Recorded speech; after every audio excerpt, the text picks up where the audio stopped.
सत्तारूढ गठबन्धनको निर्णायक बैठक बिहिबार बस्ने, शुक्रबारको बैठकमा एमसीसी टेबल हुने कानून मन्त्री बडुको भनाई।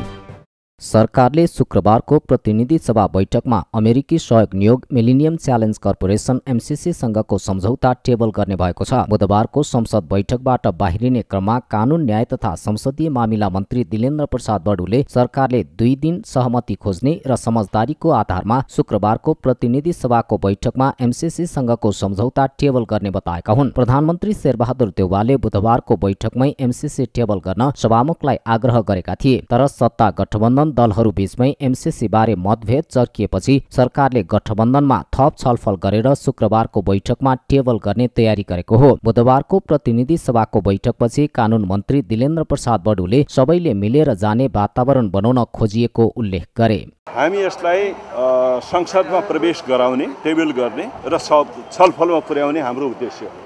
अब छलफलका निमित्त दलहरूको बीचमा अझ केही समय चाहिन्छ भन्ने भइसकेपछि हामीले 1 दिनको समय अरू दिउँ र 5 गते हुन्छ भने आजको दिन भोलिको दिन हामीसित रह्यो नि त। 2 दिनको एउटा थप सल्लाह र थप सहमति जुटाएर 6 गतेकोमा हामीले प्रस्तुत गर्ने। अब 6 गतेका निमित्त हामीले टेबल गर्ने एउटा सहमति बनाउँदैछौँ र त्यसका निमित्त आज र भोलिको दिनको प्रतीक्षा गरौँ। माओवादी केन्द्रका संसदीय दलका प्रमुख सचेतक देव गुरुङले संशोधन र परिमार्जन बिना यथास्थितिमा एमसीसी सम्झौता अनुमोदन गर्न नसकिने बताए। उनले गठबन्धनभित्र छलफल नगरी कांग्रेसको एकल निर्णयमा एमसीसी अनुमोदन प्रस्ताव पेश नहुने बताए। अब हामीले के भनिरहेका छौँ त भन्दाखेरि यो चाहिँ राष्ट्रिय हित प्रतिकूलका प्रावधानहरू रहेको हुनाले चाहिँ संशोधन र परिमार्जनको लागि ती प्रावधानहरूलाई संशोधन र परिमार्जनलाई पहल गरौँ, वार्ता गरौँ, कुराकानी गरौँ। जति संशोधन गर्न सकिन्छ, जति परिमार्जन गर्न सकिन्छ त्यो प्रयास गरौँ र त्यसको आधारमा चाहिँ राष्ट्रिय सहमति जुटाउने कोसिस गरौँ र त्यही राष्ट्रिय सहमतिको आधारमा अगाडि बढौँ भनेर भनेको छ। पहिलो कुरा त्यो। दोस्रो कुरा के हो त, अहिले सदन तत्कालै टेबल गर्ने कुरा गर्नुभयो उहाँले। तत्कालै टेबल गर्नलाई त यहाँ त पहिलो कुरा त चाहिँ यो सहमति जुटेकै छैन। दोस्रो कुरा सदन त अब्स्टेकल छ हैन, प्रतिपक्षले सदन अब्स्टेकल गरिरहेको अवस्था छ। त्यसैले प्रतिपक्षले सदन अब्स्टेकल गरिरहेको अवस्थामा सदन सुचारू त हुँदैन चाहिँ। सदन सुचारू नभएको अवस्थामा त कुनै पनि विधेयकहरू वा सन्धि सम्झौताहरू जस्ता एजेन्डाहरू त केही पनि अगाडि बढ्दैन त। एमाले सांसद भीम रावलले एमसीसी नेपालको हितमा छ भन्नेलाई आफूहरूसँग बहसमा आउन चुनौती दिए। उनले एमसीसीका केही बुँदा राष्ट्रहित विपरीत रहेको भन्दै संशोधन नगरी अनुमोदन गर्न नसकिने बताए। हामीले कुनै चीनले, भारतले, अमेरिकाले के गर्छ भनेर यो कुरा भनिरहेका छैनौँ। हामी आफ्नो देशको कुरा गरिरहेका छौँ र त्यो सम्झौताका प्रावधानमा के लेखेको छ हामी त्यसको कुरा गरिरहेका छौँ। जस्तो म तपाईँलाई उदाहरण दिन्छु। सम्झौताको धारा 5 मा अमेरिकाको वर्तमान धारा 5 का तल तपसिलका अरू उपधाराहरू छन्। त्यसमा अमेरिकाको वर्तमान कानुन र भविष्यको कानुन मान्नुपर्ने लेखेको छ। 1 त्यसको अनुसूची 5 मा एमसीसीलाई सन्तुष्ट हुने गरी भारतको सहमति लिएर योजना छान्नुपर्ने लेखेको छ। अहिले भर्खरै एमसीए नेपालले विभिन्न मन्त्रालयहरूसँग सम्झौता गरेको छ, जबकि एमसीए नेपाल भनेको अर्थ मन्त्रालय अन्तर्गतको विकास समिति अन्तर्गतको सानो कार्यालय भनेको छ। अनि त्यो कार्यालयले मन्त्रालयलाई नियन्त्रण गरेर सम्झौता गर्ने कुन कानुन अन्तर्गत गर्यो? त्यहाँ के लेखेको छ भने त्यसको दफा 5 र 6 दुईटामा मैले सम्झना भएसम्म त्यहाँ के लेखेको छ भने एउटा दफामा के लेखेको छ भने अमेरिकाको राष्ट्रिय सुरक्षा स्वार्थभन्दा विपरीत कुनै पनि काम गर्न नपाइने कुरा एउटा त्यो छ भने दोस्रो बुँदामा के लेखेको छ भने यो कम्प्याक्ट र यस सम्झौतासँग नमिल्ने गरी कसैसँग पनि कुनै काम गर्न नपाइने। अनि नेकपा एमालेका सचिव तथा सांसद योगेश भट्टराईले आफूहरूको माग सम्बोधन नगरेसम्म संसद चल्न नदिने दोहोर्याएका छन्। एमालेले उठाएको विषयलाई सम्बोधन नगरी राखिने बैठकमा अवरोध भइरहने उनको भनाइ छ। एमालेले आफूले कारबाही गरेका 14 जना सांसदलाई पदमुक्त गर्नुपर्ने माग गर्दै आएको छ। एमालेले 162 दिनदेखि संसदमा अवरोध गर्दै आएको छ। नेकपा एकीकृत समाजवादीका सम्मानित नेता तथा पूर्व प्रधानमन्त्री झलनाथ खनालले नेपाली जनतालाई पत्तै नदिकन एमसीसी सम्झौता भएको टिप्पणी गरेका छन्। प्रतिनिधि सभाको बुधबारको बैठकमा सहभागी भएर बाहिरिने क्रममा उनले दस्तावेजको राम्रोसँग अध्ययन नगरिकन सम्झौता भएको बताए। एमसीसी अध्ययन कार्यदलका संयोजक समेत रहेका खनालका अनुसार एमसीसी नेपाली जनताको सर्वोपरि हित विपरीत छ। नेपालको हितलाई सर्वोपरि राखेर यो एमसीसी सम्झौता सुरुमै भएन। नेपाली जनतालाई थाहा पत्तै नदिकन, राम्ररी अध्ययन पनि नगरिकन के गर्दा राष्ट्रको हित हुन्छ भन्ने कुरा बुझ्दा पनि नबुझिकन र ती दस्तावेजहरू राम्रोसँगले अध्ययन पनि नगरिकन र नेपाली जनतालाई गुमराहमा राखेर यो सम्झौता गरिएको हो र यो सम्झौताभित्र गम्भीर र गम्भीरतम राष्ट्रिय हितका विपरीतका कुराहरू छन्। त्यो कुरा नसचिकन र ती कुराहरूमा सुधार नभइकन यो एमसिसी पास हुन सक्दैन। यो लोकतन्त्रमा अनेकन विषयहरूमा बहस हुन्छ, विवाद हुन्छ र कतिपय कुराहरू मिल्दैन। ती नमिलेका कुराहरूमा जबरजस्त ठेल्न खोज्नु हुँदैन। कतिपय विषयहरू 10औं वर्ष लगाएर मात्रै हुन्छन्, कतिपय विषयहरू परिमार्जित हुन्छन्, परिष्कृत हुन्छन्, बदलिन्छन्, संशोधन हुन्छ अनि मात्रै सहमति हुन्छ। नेपालको हितलाई सर्वोपरि राखेर एमसिसी सम्झौता सुरुमै नभएको दाबी समेत उनले गरेका छन्। नेपाली जनतालाई थाहा नदिकन, राम्ररी अध्ययन नगरिकन, के गर्दा राष्ट्रको हित हुन्छ भन्ने बुझ्दा पनि नबुझिकन र ती दस्तावेजहरू राम्रोसँग अध्ययन पनि नगरिकन नेपाली जनतालाई गुमराहमा राखेर सम्झौता गरिएको उनको आरोप छ। उनले सम्झौताका केही प्रावधानहरू राष्ट्रघाती भएको जिकिर गरेका छन्। ती प्रावधानहरू संशोधन हुनुपर्ने र त्यसपछि मात्र पारित गर्न सकिने धारणा राखे। तत्कालीन नेकपा अध्यक्ष केपी शर्मा ओलीको नेतृत्वमा सरकार छँदा खनाल नेतृत्वमा एमसिसी अध्ययन कार्यदल गठन भएको थियो। कार्यदलले प्रधानमन्त्री शेरबहादुर देउवालाई अध्ययन प्रतिवेदन बुझाइसकेको छ। नेकपा माओवादी केन्द्रका नेता राम कार्कीले नेपाल शान्ति क्षेत्र प्रस्तावलाई फेरि ब्युताउनु पर्ने प्रस्ताव राखेका छन्। बुधबार संसद बैठकपछि सञ्चारकर्मीसँग कुराकानी गर्दै कार्कीले सो प्रस्ताव अगाडि सार्दै एमसिसीका असमान बुँदा संशोधन हुने दाबी समेत गरे। कार्कीले एमसिसीकै कारण नेपाल र अमेरिका बीचको 70 वर्षको सम्बन्ध नबिग्रिने दाबी गरे। पहिला के बुझ्नु पर्यो भने अमेरिका हाम्रो 70 वर्षदेखिको एउटा घनिष्ठ मित्र राष्ट्र हो र एउटै हिउँदले जाडो जाँदैन। यो सम्बन्ध नेपालसँगको सम्बन्ध हाम्रो लागि अमेरिकाको सम्बन्ध जति प्यारो छ, अमेरिकाको निम्ति पनि नेपालसँग सम्बन्ध राखिराख्नु त्यति नै महत्त्वपूर्ण कुरा छ भन्ने कुरा सबैले बुझ्नुपर्छ। जहिले पनि एउटा डाइनामिक समाजमा कि सबै जस्तो भनौँ न, म त के सबै डेमोक्रेटिक मान्छेहरूले के चाहन्छ भन्दाखेरि यो जनवर्गीय सङ्गठनहरू स्वायत्त रहनुपर्छ। पार्टीले कजाउनु हुँदैन। खैर अब त्यो दिशातिर हामी नजाउँ। खालि यतातिरको कुरामा के भने नेपाल न्युट्रल रहनुपर्छ। अहिले शीतयुद्धको सुरु भइसकेको छ। यो शीतयुद्धमा भारतलाई अमेरिका आफ्नो रणनीतिक साझेदार बनाउन खोजिरहेको छ र अमेरिका र चीनको बिचमा यो हुँदैछ। कार्कीले विश्वमा अहिले शीतयुद्ध सुरु भइसकेको बताउँदै त्यो नेपालकै दुई छिमेकी बीच हुने भएकाले नेपाल तटस्थ रहनुपर्नेमा जोड दिए। तत्कालीन राजा वीरेन्द्रले नेपाल विश्व शीतयुद्धमा कसैको पनि पक्षमा नलाग्ने भन्दै शान्ति क्षेत्र प्रस्ताव ल्याएका थिए। तर धेरैजसो राष्ट्रहरूले त्यसमा समर्थन जनाउँदा पनि भारतको असहयोगका कारण त्यो सफल भएको थिएन। एमसिसी संसदबाट पारित गर्न कांग्रेसलाई सकस। सम्झौता सदनमा पेश गर्ने कांग्रेसको प्रस्ताव 4 दलद्वारा अस्वीकार।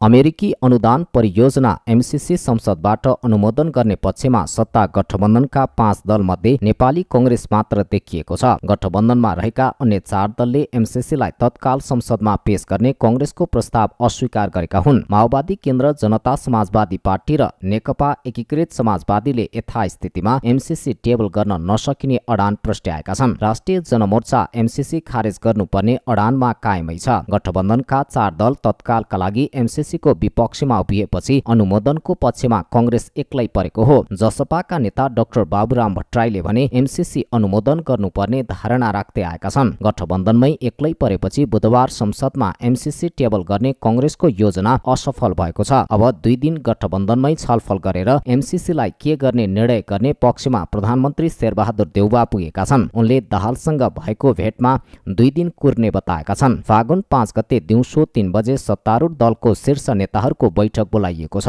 कांग्रेसका एक नेताको शब्दमा त्यो बैठक निर्णायक हुने सम्भावना छ। देउबा एमसिसी सम्झौतालाई टेबल गराई छाड्ने अडानमा रहेका छन्। गठबन्धनबाट साथ नपाएपछि देउबाले एमालेको साथ लिएर एमसिसी अनुमोदन गर्न सक्ने अनुमान र चर्चा चलेको थियो। तर पछिल्लो समय कांग्रेस र एमाले बीचको दूरी बढ्दै गएको छ। सर्वोच्च अदालतका प्रधान न्यायाधीश चोलेन्द्र शमशेर राणालाई अचानक महाभियोग लगाएपछि एमाले रुष्ट भएको हो। यति बेला एमसिसीमै कुरा नमिलेर गठबन्धन भत्किए पनि कांग्रेसले एमालेको साथ पाउने स्थिति देखिएको छैन। यथास्थितिमा एमसीसी पारित नगर्ने माओवादी र एकीकृत समाजवादीको निर्णय, बानेश्वरको प्रदर्शनमा प्रहरी र प्रदर्शनकारी बीच मुठभेड।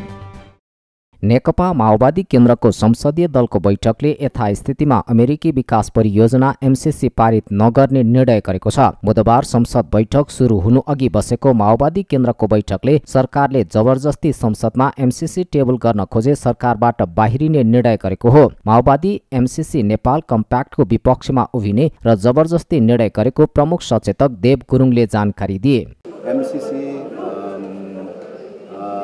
रहेका असमान शर्तहरू, असमान राष्ट्रिय प्रतिकूलका प्रावधानहरू संशोधन नगरिकन, परिमार्जन नगरिकन यथास्थितिमा चाहिँ यसलाई अगाडि बढाउन सकिँदैन, यसलाई पास गर्न सकिँदैन र जबरजस्ती रूपले पास गर्यो भने पनि जबरजस्ती रूपले लिएर आयो भने हामी त्यसको विपक्षमा मतदान गर्ने र पहिलो कुरा त्यो यसलाई चाहिँ संशोधन र परिमार्जन नगरिकन यसलाई समर्थन गर्न नसकिने। माओवादी बैठकले सर्वदलीय सहमति जुटाएर मात्र एमसीसी पास गर्नुपर्ने निर्णय गरेको हो। कम्तीमा सरकारमा रहेका गठबन्धनका बीचमा पनि सहमति जुट्नुपर्ने माओवादीको भनाइ छ। एमसीसीको विषयमा राष्ट्रिय सहमति नजुटिकन चाहिँ दलहरूको बीचमा कमसेकम सर्वदलीय सहमति नजुटिकन चाहिँ यो प्रक्रिया अगाडि बढ्न सक्दैन। त्यसकारणले एमसीसी अगाडि बढाउने हो भने राष्ट्रिय सहमति जुट्नुपर्छ, दलहरूको बीचमा सहमति हुनुपर्छ, कमसेकम सरकारमा रहेका दलहरूको बीचमा सहमति हुनुपर्छ। एमसीसीलाई जस्ताको तस्तै पारित गर्न नहुने औपचारिक अडानमा रहेको माओवादीले प्रधानमन्त्री शेरबहादुर देउवाले संसदमा सम्झौता पेश गरे सरकारबाट बाहिरिने निचोडमा पुगेको हो। माओवादी केन्द्रका अध्यक्ष पुष्पकमल दाहालले पार्टीका शीर्ष नेताहरूसँग यसबारे 5 घण्टा लामो परामर्श गरेका थिए। त्यसको निचोडमा माओवादी बरु सरकार छोड्ने तर एमसीसी पास गर्ने सरकारी तयारीको साक्षी नबस्ने निर्णयमा पुगेको हो। माओवादीले भातृ संगठनहरूलाई एमसीसीको विरोधमा सडकमा उतारेको छ। एमसीसीको विषयमा सत्ता गठबन्धनभित्र पनि दुई धार रहेको छ। एमसीसीको विरोधमा आयोजना गरिएको प्रदर्शनमा प्रहरी र प्रदर्शनकारी बीच मुठभेड भएको छ। उत्तेजित आन्दोलनकारीलाई नियन्त्रण गर्न प्रहरीले पानीका फोहरा प्रहार गरेको छ। नेकपा माओवादीका भातृ संगठनहरूले बानेश्वरको सडकमा आयोजना गरेको प्रदर्शनका क्रममा तनाव भएको हो।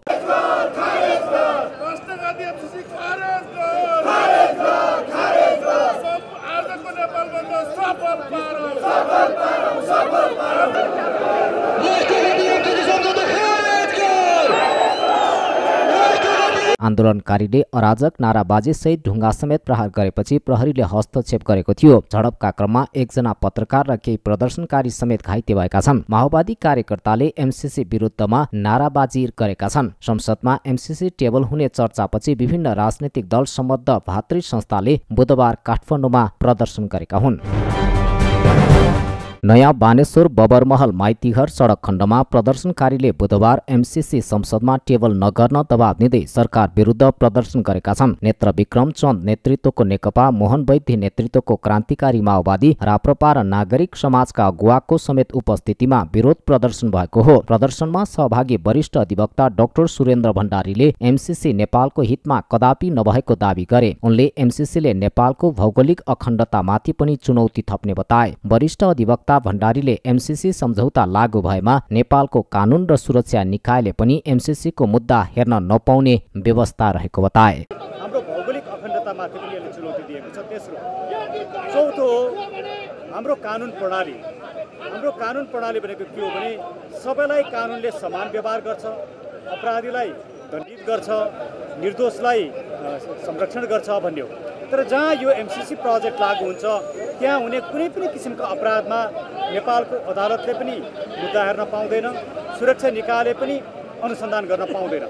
त्यसले गर्दाखेरि एउटा एकदमै हामीले सोच्दै नसोचेको अकल्पनीय हाम्रो कानुनी प्रणालीभन्दा नि बाहिरको फौजदारी सजाय पनि नहुने किसिमको जुन व्यवस्था एमसीसीमा गरियो त्यो हाम्रो लागि सही छैन। वरिष्ठ अधिवक्ता भण्डारीले एमसीसीमा नेपालीहरूका लागि अल्पकालीन कानुनी प्रणाली समावेश गरिएको भन्दै त्यो कुरा कोही पनि नेपालीहरूको लागि सही नहुने चेतावनी दिए। माओवादी केन्द्र र एकीकृत समाजवादी सहितका सत्तारूढ दलहरूले एमसीसी यथास्थितिमा पास गर्न नहुने अडान लिएका छन्। सत्तारूढ प्रमुख घटक नेपाली कांग्रेस भने एमसीसी संसदबाट पास गर्नुपर्ने पक्षमा रहेको छ। प्रतिनिधि सभामा एमालेको 162 दिनदेखि अवरोध, सदन सञ्चालनमा सहयोग गर्न सभामुख सापकोटाको आग्रह। प्रतिनिधि सभाको बुधबारको बैठक शोक प्रस्ताव पारित गरी सम्पन्न भएको छ। अमेरिकी सहयोग परियोजना एमसीसी टेबल गर्ने सरकारको तयारी भए पनि सत्ता साझेदार दलबीच सहमति जुट्न नसकेपछि बैठक शोक प्रस्ताव पारित गरेर सकिएको हो। बैठकले पूर्व सांसद डाक्टर दुमन सिंह थापा, लक्ष्मीदास मानन्धर र जगत बहादुर ताजपुरियाको निधनमा शोक प्रस्ताव पारित गरेको हो।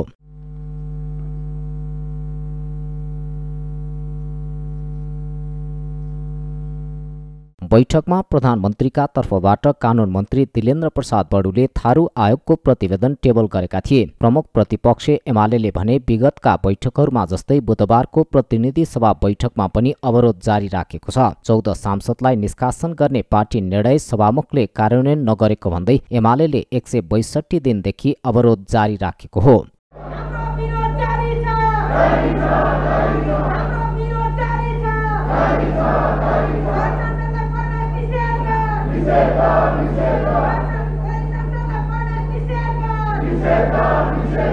बैठकमा सभामुख अग्नि सापकोटाले संसद अवरोध लामो समयसम्म हुँदा महत्त्वपूर्ण छलफल प्रभावित भएको भन्दै अवरोध नगर्न आग्रह गरेका थिए। सदन सञ्चालनमा सहयोग गर्न उनले एमालेलाई आग्रह समेत गरे।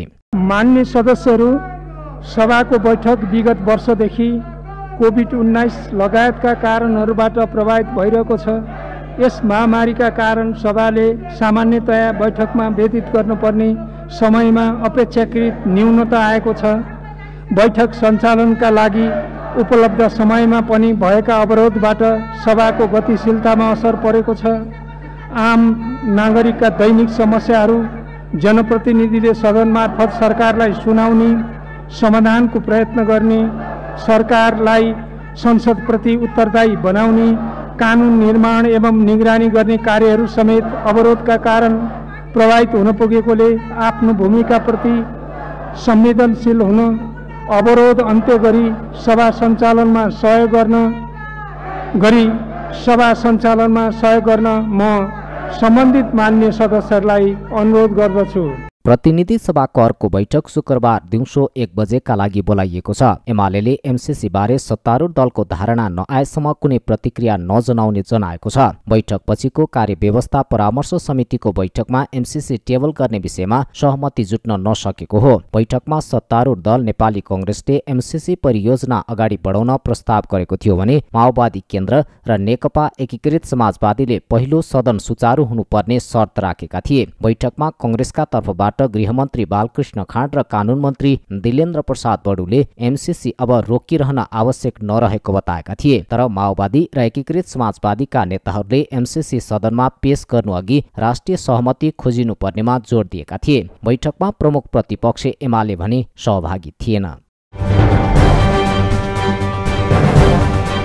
निर्वाचन आयोगद्वारा स्थानीय निर्वाचनका लागि दल दर्ता आह्वान। वैशाखमा एकै चरणमा चुनाव गर्न नमिल्ने मागसहितको रिट सर्वोच्चमा। निर्वाचन आयोगले स्थानीय तह प्रयोजनका लागि बिहीबारदेखि दल दर्ता आह्वान गरेको छ। आगामी वैशाख 30 गते हुने स्थानीय तहको निर्वाचनको लागि बिहीबारदेखि फागुन 15 गतेसम्म दल दर्ता गर्न सकिने आयोगले जनाएको छ। आयोगमा 106 वटा दल दर्ता भएका छन्। दर्ता भएका दलहरूले फेरि निर्वाचनको लागि दर्ता गर्न आयोगले आह्वान गरेको हो। दल दर्ताका लागि निवेदन दिँदा राजनीतिक दलको पूरा र संक्षिप्त नाम, स्थापना भएको मिति, आयोगमा दर्ता भएको केन्द्रीय कार्यालय रहेको ठेगाना, पत्राचार गर्ने ठेगाना, टेलिफोन नम्बर, इमेल र वेबसाइटको विवरण बुझाउनु पर्नेछ। त्यस्तै दलको केन्द्रीय कार्यकारिणी समिति, प्रदेश र जिल्ला समितिका पदाधिकारी तथा सदस्यको संख्या समेत निवेदनमा खुलाउनु पर्नेछ। आयोगमा दलले आर्थिक वर्ष 2077-78 को वार्षिक लेखा परीक्षण प्रतिवेदन अनिवार्य पेश गर्नुपर्नेछ। निर्वाचन प्रयोजनका लागि दल दर्ता गर्न केन्द्रीय समितिबाट भएको निर्णयको प्रतिलिपि, दलको विधान, नियमावली तथा घोषणा पत्र, निर्वाचन चिन्हको नमुना समेत आयोगमा दल दर्ताको क्रममा पेश गर्नुपर्नेछ। राजनैतिक दलको विधान बमोजिम कम्तीमा 5 वर्षमा एक पटक संघीय र प्रदेश तहका प्रत्येक पदाधिकारी विवरण आयोगमा पेश गर्नुपर्नेछ। स्थानीय तहको निर्वाचन वैशाखमा एकै चरणमा गर्न नमिल्ने जिकिर गरिएको रिट दर्ता गर्न सर्वोच्च अदालतले आदेश दिएको छ। न्यायाधीश ईश्वर खतिवड़ाको एकल इजलासले यसअघि सर्वोच्च प्रशासनबाट भएको दरपीठ आदेश बदर गर्दै दर्ता गर्न आदेश दिएको हो। महोत्तरीको भङ्गाहा नगरपालिकाका प्रमुख सञ्जीव कुमार शाहले वैशाखमै स्थानीय तहको निर्वाचन गर्दा संविधानमा तोकिएको 5 वर्ष अवधि पूरा हुन नपाउने भन्दै रिट लगेका थिए, तर उक्त रिट रजिस्ट्रार नारायण पन्थीले दरपीठ गरिदिएका थिए। शाह तत्कालीन राष्ट्रिय जनता पार्टी नेपालबाट निर्वाचित प्रमुख हुन्। उनले आफूहरूको कार्यकाल 6 महिना बाँकी रहेकाले देश अगावै हुने निर्वाचन असंवैधानिक हुने जिकिर गरेका छन्। यो आदेशसँगै निर्वाचन विवाद अब औपचारिक रूपमा सर्वोच्च अदालत प्रवेश भएको छ। इजलासको आदेशपछि शाहले अब रिट निवेदन दर्ता गर्नेछन्। उक्त रिट इजलासमा पेशी चढेर सुनवाई हुनेछ। सर्वोच्चले सबैलाई 5 वर्ष पूरा गर्न दिनु भनी आदेश गरेमा वैशाखमा गर्ने भनिएको निर्वाचन स्थगित हुनेछ। यदि सरकारले वैशाखमा गर्ने भनी गरेको निर्णय सर्वोच्चले संविधान र कानून सम्मत नै रहेको भनी व्याख्या गरेमा निर्वाचनमा कुनै असर पर्ने छैन।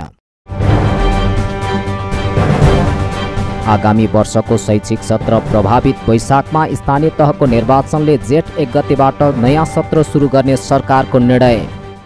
सरकारले 2079 सालको शैक्षिक सत्रको पठन पाठन जेठ 1 गतेबाट सुरु गर्ने निर्णय गरेको छ। शिक्षा विज्ञान तथा प्रविधि मन्त्रालयले पठन पाठन जेठ 1 गतेबाट सुरु गर्ने निर्णय गरेको हो। शिक्षा मन्त्रालयका प्रवक्ता दीपक शर्माले जेठ 1 गतेबाट पठन पाठन अगाडि बढाउने निर्णय भएको जानकारी दिए। एसई को परीक्षा वैशाख 9 गतेदेखि सुरु हुँदैछ। एसई सकिएपछि नयाँ शैक्षिक सत्र सुरु हुनेछ। यसअघि सरकारवालाले करिब 120 दिन मात्र पढाइ गरेर परीक्षा लिँदा पढाइमा गुणस्तर आउन नसक्ने भन्दै चैत महिनाभरि पढाएर वैशाखमा परीक्षा लिने र जेठमा मात्र नयाँ शैक्षिक सत्र सुरु गर्नु उपयुक्त हुने सुझाव दिएका थिए। अनलाइन कक्षा सञ्चालन गर्दा प्रभावकारी नभएको गुनासो आइरहेको अवस्थामा सरकारले लोकप्रिय हुनको लागि वैशाखमा शैक्षिक सत्र सुरु गर्ने तयारी गरेको थियो। वैशाखमै निर्वाचन भएकाले सोही महिनामा नयाँ शैक्षिक सत्र सुरु गर्ने कि नगर्ने भन्ने अन्यल समेत थियो।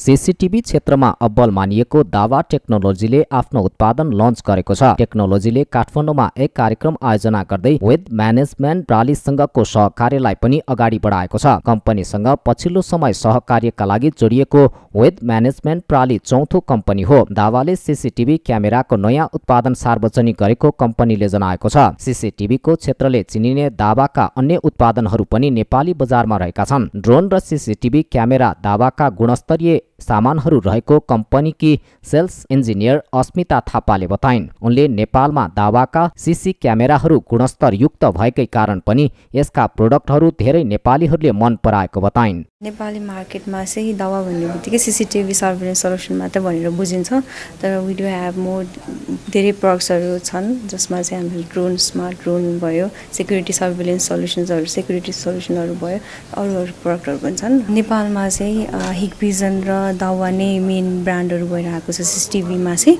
तर अब प्राइसको कम्पेरिजन गर्दाखेरि डिफ्रेन्ट ब्रान्डहरू, डिफ्रेन्ट लोकल ब्रान्ड्सहरू सस्तो होला, तर क्वालिटी वाइज अथवा सर्भिस वाइज चाहिँ हाम्रो दावा बेस्ट छ। सेल्स इन्जिनियर थापाले नेपालमा सीसीटीभी क्यामेराको धेरै बजार रहेको र सीसीटीभीले घर तथा कार्यालयहरूको निगरानीमा धेरै सहयोग पुर्याउने बताइन्। उनले अन्य स्थानीय ब्रान्डका सीसी क्यामेराहरूको मूल्य सस्तो भए पनि दावाको उत्पादन गुणस्तरीय रहेको दाबी गरिन्। र 2 खेल अगावै Machhindra A division league champion निर्णायक खेलमा 7 दोबाटो युथ 1-0 गोलले पराजित। मच्छिन्द्र फुटबल क्लबले कतार एयरवेज शहीद स्मारक ए डिभिजन लिग फुटबलको उपाधि जितेको छ। बुधबार भएको खेलमा 7 दोबाटो युथ क्लबलाई 1-0 गोल अन्तरले हराउँदै मच्छिन्द्र 2 खेल अगावै च्याम्पियन बनेको हो। त्रिपुरेश्वर स्थित दशरथ रङ्गशालामा मच्छिन्द्रलाई जित दिलाउन नोरलान नवरुजोभले निर्णायक गोल गरे। खेलको 53औं मिनेटमा अजरबैजानका खेलाडी नोरलानले निर्णायक गोल गरेका हुन्। जितसँगै शीर्ष स्थानको मच्छिन्द्रले 11 खेलबाट 29 अङ्क जोडेको छ। मच्छिन्द्र दोस्रो स्थानको मनाङ वर्स्याङ्दी भन्दा 9 अङ्कले अगाडि छ। मनाङको 20 अङ्क रहेको छ। 7 दोबाटोले 11 खेलबाट 15 अङ्क जोडेको छ। 7 दोबाटो 6औं स्थानमा छ। यसैबीच ए डिभिजन लिग फुटबलमा त्रिभुवन आर्मी क्लब बराबरीमा रोकिएको छ। बुधबार भएको खेलमा 10 खेलाडीमा समेटिएको आर्मी र हिमालयन शेर्पा 1-1 गोलको बराबरीमा रोकिएका हुन्। एन्फा कम्प्लेक्समा सुरुवाती अग्रता जोगाउन नसक्दा आर्मी बराबरीमा रोकिएको हो। खेलको 26औं मिनेटमा कप्तान जर्ज प्रिन्स कार्कीले गोल गर्दै आर्मीलाई सुरुवाती अग्रता दिलाएका थिए। टेकबहादुर बुढा थोकीको पासमा राउन्डले सहजै गोल गरेका हुन्। तर खेलको 65औं मिनेटमा मुथाम्बा पिस्टोनले गोल गर्दै हिमालयनलाई 1-1 गोलको बराबरीमा ल्याएका हुन्। बराबरीसँगै आर्मीले 11 खेलबाट 19 अङ्क जोडेको छ। आर्मी लिगको तेस्रो स्थानमा छ। हिमालयनको 11 खेलबाट 13 अङ्क भएको छ।